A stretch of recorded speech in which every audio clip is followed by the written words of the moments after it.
जी दोस्तों, मैं हूं सोहेल मज़ारी। आसान बैंकिंग और कारोबार के इस उर्दू वीडियो चैनल में आपको एक बार फिर खुशामदीद।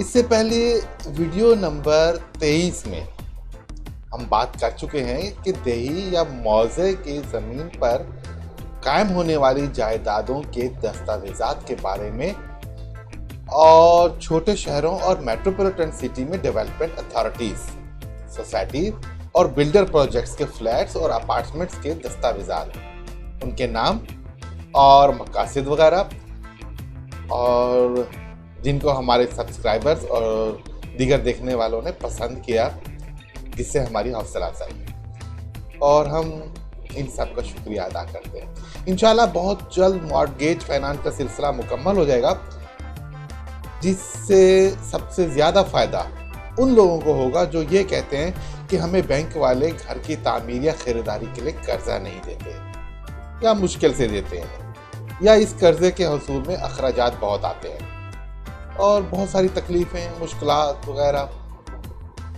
तो फिर दोस्तों शुरू करते हैं अपने इस सिलसिले को वहीं से जहां से मुनक़ता हुआ था, यानी प्रॉपर्टीज़ की दस्तावेज़ात की पहचान, उनकी इकसाम और नाम। और अब बारी है डिफेंस हाउसिंग अथॉरिटी की। दोस्तों, पाकिस्तान में माजी में एक सोसाइटी हुआ करती थी जिसका नाम था Pakistan defence officers housing society. 1982 में 1982 डिफेंस हाउसिंग अथॉरिटी ऑर्डिनेंस के आने के बाद ये सोसाइटी इसमें जम हो गई और उसकी जगह DHA ने ले ली।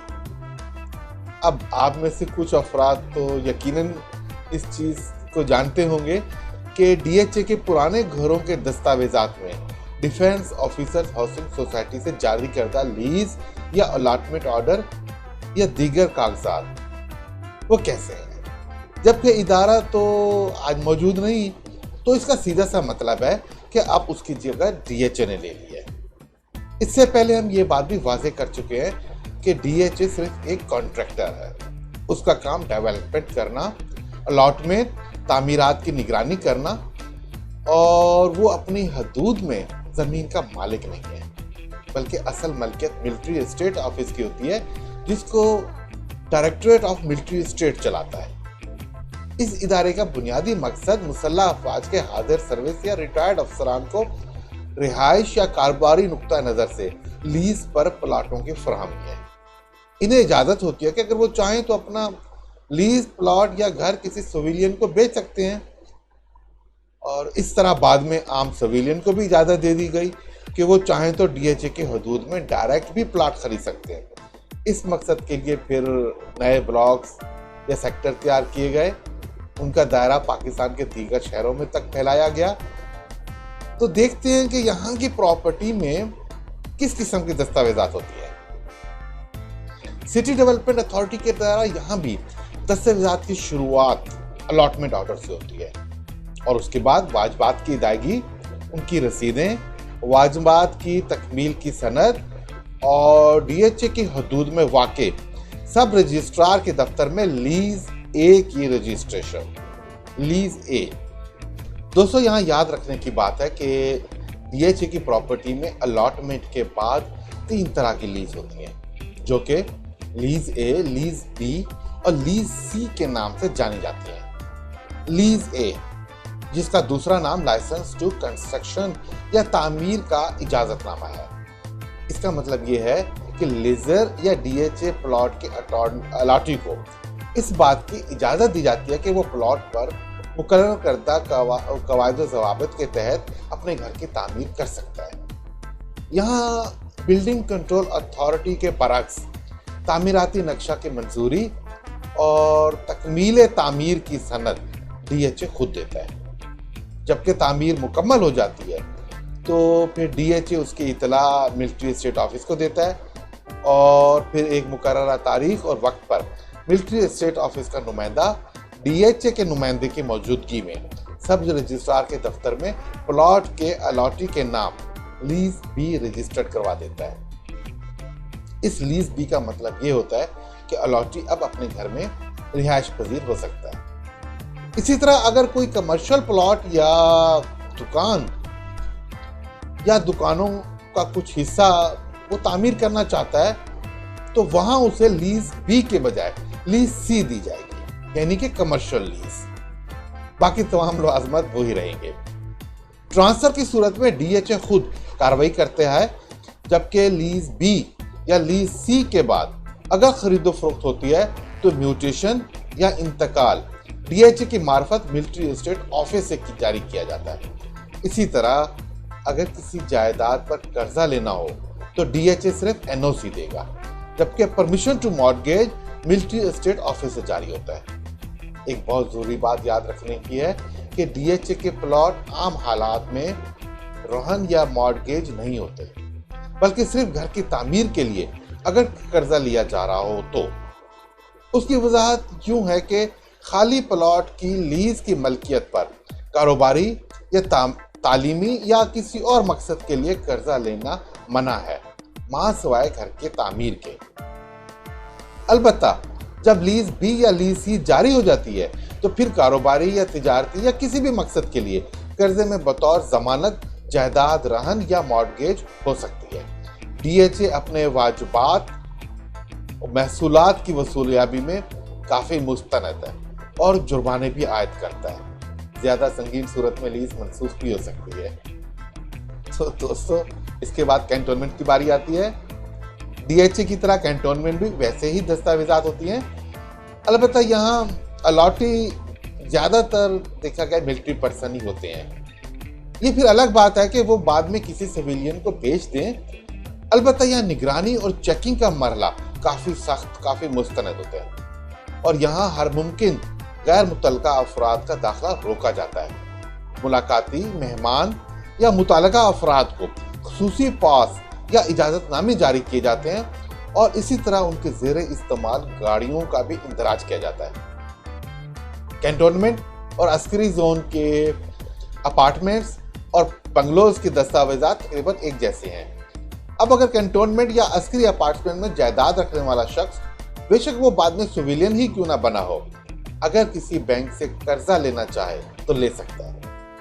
उसके लिए कैंटोनमेंट ऑफिस से परमिशन टू मॉर्गेज जारी कर दिया जाता है। अब हम इस सिलसिले के आखिरी मरहले में देखते हैं सनती इलाके के मामला, इंडस्ट्रियल जोन। अगर कोई सनती इलाका किसी अथॉरिटी की हदूद में आता है, जैसे कि केडीए, एलडीए, तो उसके तो तमाम तर दस्तावेजात बिल्कुल वैसे ही होंगी जैसे कि हम इससे पहले वीडियो में जान चुके हैं। मासवाए तामीराती साख्त और किस्म के, यानी कि रिहाइश के बजाय प्लॉट की किस्म सनती होगी और उसका रकबा भी बड़ा होगा। मसलन कराची में Korangi industrial area, FB industrial area या फिर नॉर्थ कराची इंडस्ट्रियल एरिया वगैरह।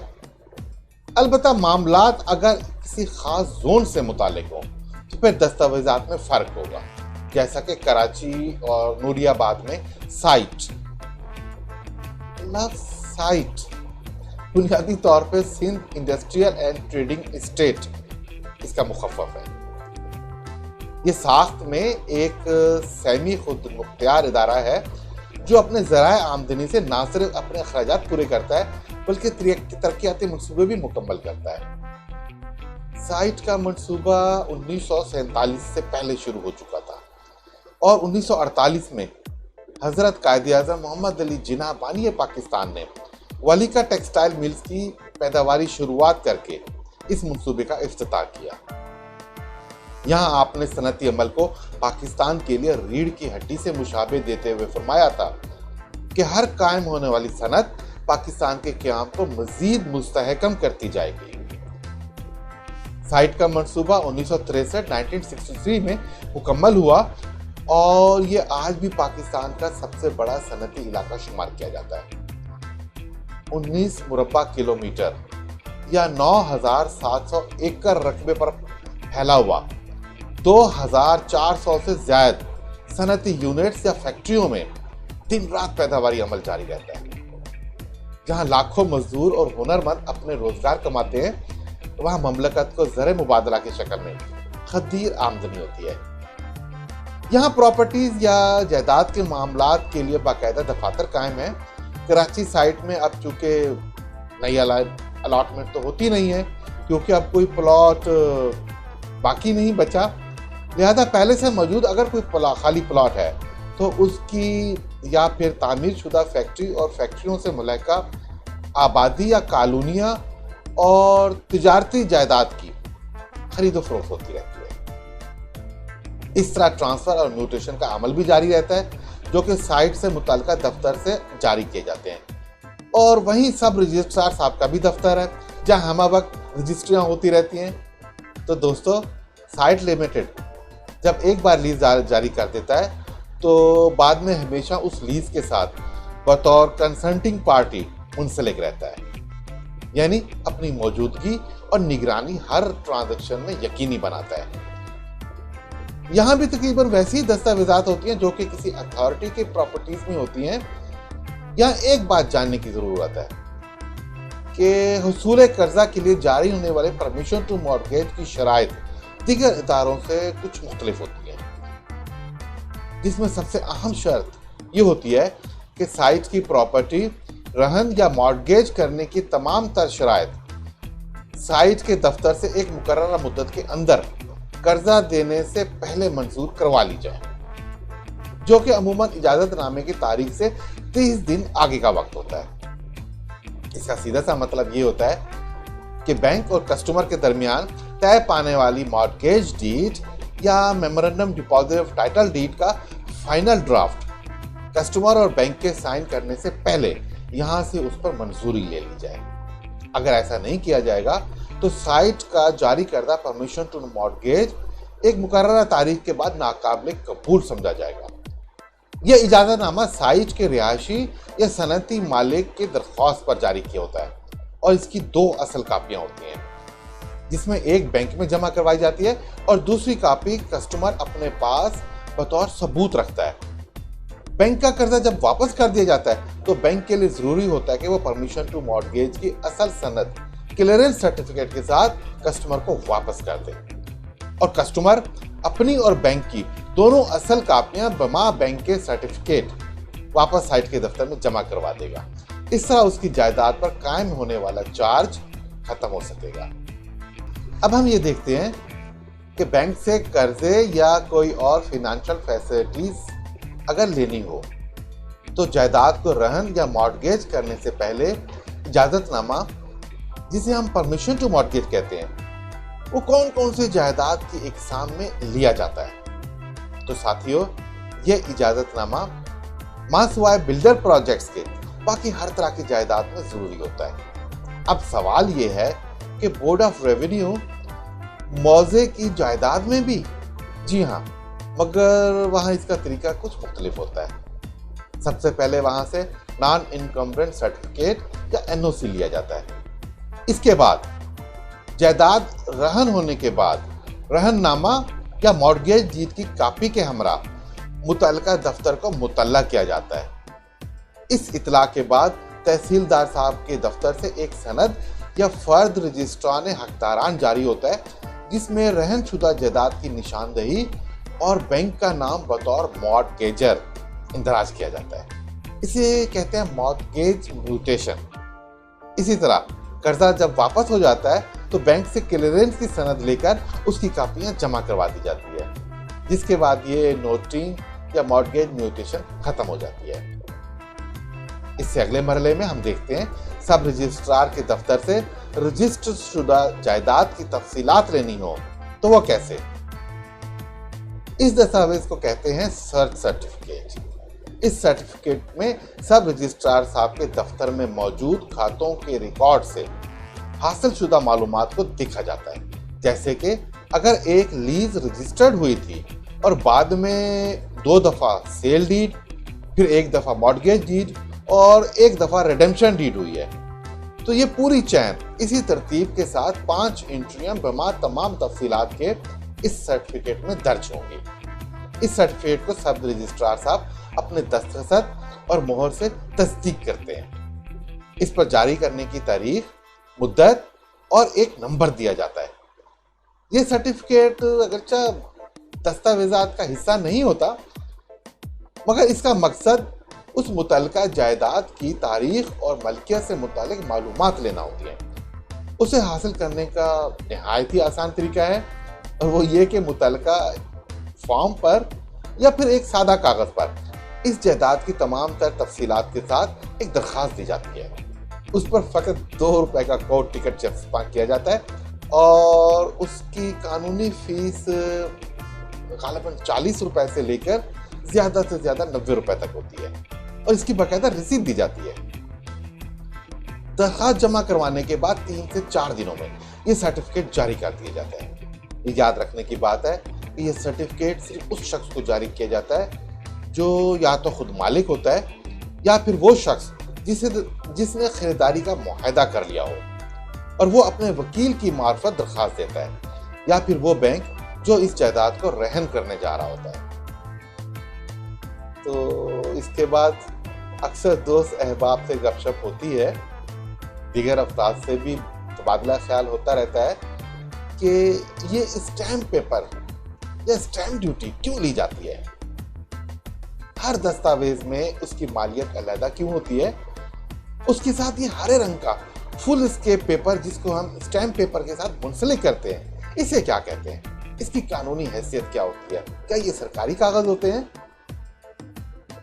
तो ये जानने के लिए दोस्तों हम देखते हैं कि स्टैम्प पेपर का साइज 8.5 इंच बाई 14 इंच होता है, लंबाई और चौड़ाई 8.5 इंच और 14 इंच, और इस पर तहरीर करने के कुछ खास ज़ाब्ते होते हैं। वो ऐसे कि अगर इंग्लिश या हिंदी या इस जैसी किसी दूसरी ज़बान में तहरीर करना हो तो बाएं जानिब से, और अगर उर्दू, फारसी या अरबी में तहरीर मकसूद हो तो दाएं जानिब से 2 इंच का फासला रखा जाता है।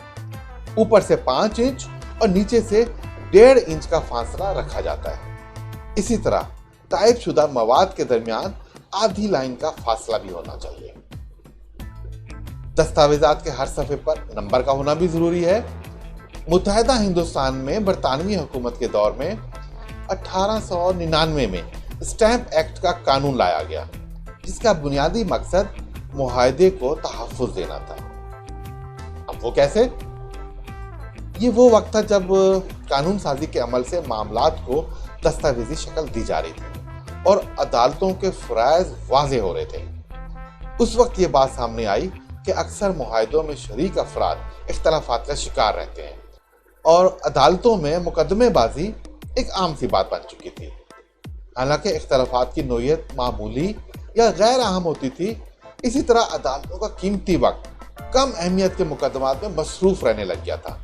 लिहाजा मुआहदों की दर्जाबंदी करके उन पर एक टैक्स लागू किया गया, जिसका वाहिद मकसद मुआहदे की संजीदगी के मेयार को तय करना या उसे बरकरार रखना था।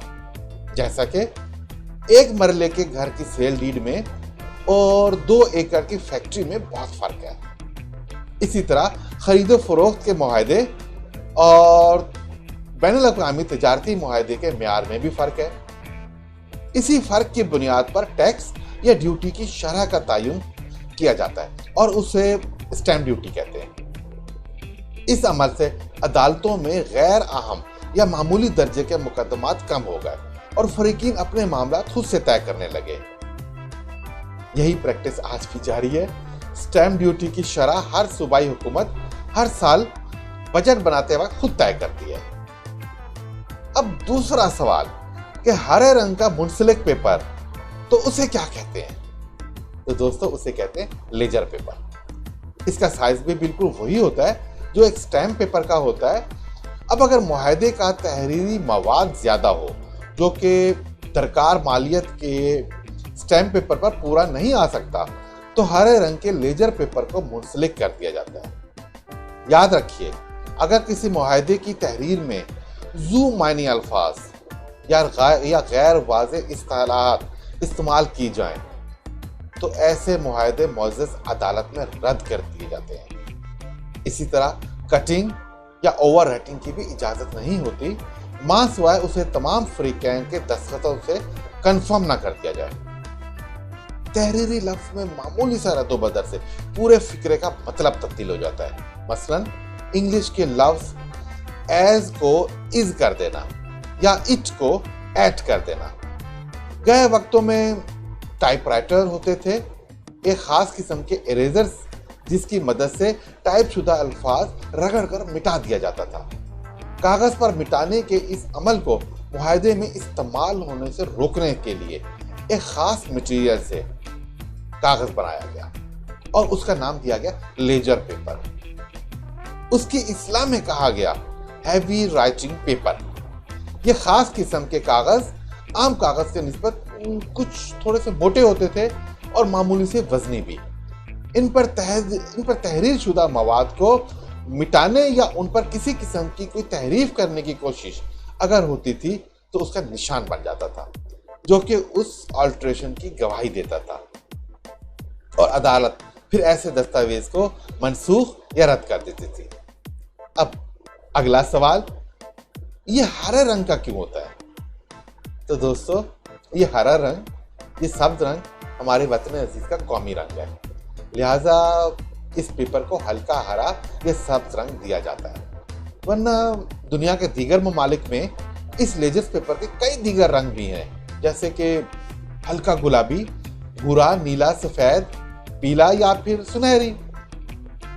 तो अब क्या लेजर पेपर आज के जमाने में भी इस्तेमाल करना जरूरी है? इसका बिल्कुल सीधा सा जवाब है, हरगिज नहीं। और मुझे याद आ रहा है कि एक अदालत ने इसके इस्तेमाल के बारे में वजाहती ऑर्डर भी दिया था।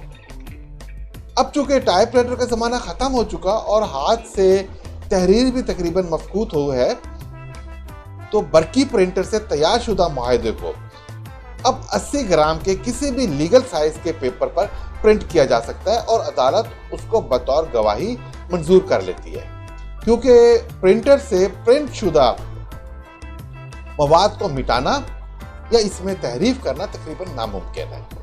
बल्कि दोस्तों, इससे बढ़ के तो ये लतीफ़ा है कि बाजार में लेजर पेपर आना तो बहुत अरसा कबल बंद हो चुका है और उसकी जगह आम हरे रंग के कागज को लेजर पेपर करके फरोख्त किया जा रहा है, जो कि ना तो 80 ग्राम का होता है और ना इसमें किसी खास किस्म के मटेरियल इस्तेमाल होता है ना एक लतीफ़ा।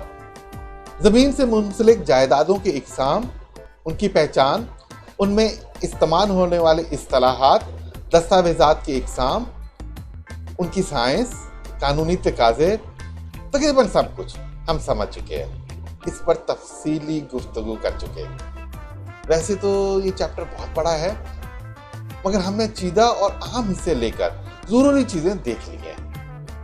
अब ये बाब ख़त्म होता है। इसके बाद हम अगली वीडियो में स्टेट बैंक ऑफ पाकिस्तान से जारी करता होम या हाउसिंग फाइनेंस से मुतालिक प्रूडेंशियल रेगुलेशन के बारे में गुफ्तगू करेंगे और ये जानने की कोशिश करेंगे कि ये कवायद ज़वाबित हमसे क्या कहते हैं और इनमें छुपी हुई बारीकियां किस तरह की हैं। इसके अलावा और बहुत कुछ। मुझे उम्मीद है आपको हमारी ये कोशिश पसंद आएगी और अगर ऐसा हो तो फिर लाइक जरूर कीजिए और सब्सक्राइब भी। इंशाल्लाह हम आपको मायूस नहीं होने देंगे। अगले वीडियो तक अब हमें इजाज़त, मिलते हैं दोबारा एक नए सिलसिले के साथ। अल्लाह हाफ़िज़।